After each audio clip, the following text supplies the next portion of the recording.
டெல்லிக்கு கூப்பிடுறதே கூட்டணி நெருக்கடி கொடுக்கத்தான். அதெல்லாம் கிடையவே கிடையாது. அதுக்கு சம்மந்தமே கிடையாது. சிபிஐ என்கொயரி நடக்கிற இடமே வேற, பிஜேபி ஆஃபீஸ் இருக்கிற இடம் வேற.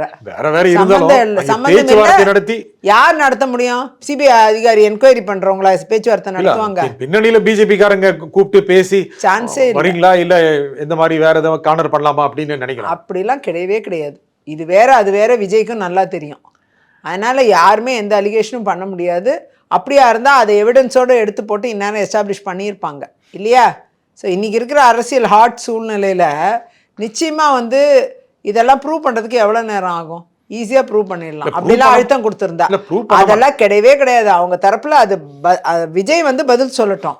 இது வரைக்கும் எந்த பதிலும் சொல்லலை. அவர் சொல்ல மாட்டாங்க. அவர் தானே அட்டன் பண்ணுறாரு என்கொயரி. அவர்லாம் சொல்லணும். வெளியில் அவர் பேட்டி கொடுத்துருக்கலாம்ல, எனக்கு தேவையில்லாத அழுத்தம் கொடுக்குறாங்க, என்ன கூட்டணியில் சேர சொல்கிறாங்க, எனக்கு சிபிஐ ஆஃபீஸ் மூலமாகவே எனக்கு ப்ரெஷர் வருதுன்னு அவர் சொல்லலாம்ல. அவர் இது வரைக்கும் சொல்லலையே, வாய் திறக்கலையே. இல்லை, ப்ரெஷர் இல்லாட்டியும் தனக்கு ஒரு லாபம் இருக்குமா இல்லையாங்கிறது நீங்கள் ஏற்கனவே சொன்ன மாதிரி அவரும் தீர்மானிக்கலாம்.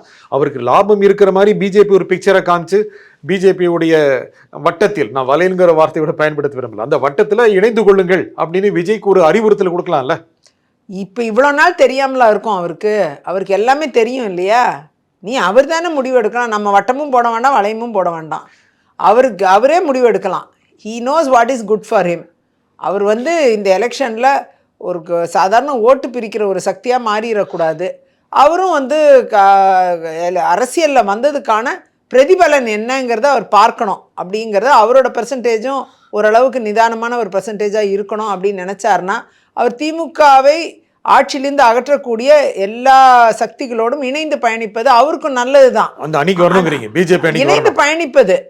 அவர் எப்படி அதை டிசைன் பண்றாரோ பண்ணிக்கிட்டோம். அதை பத்தி நமக்கு பிரச்சனை கிடையாது. ஆமா, அது அவரோட விருப்பம். அவர் எப்படி வேணும். ஆனா ஒரு முனையில் நின்று போராடினாதான் திமுகவை அகற்ற முடியும்.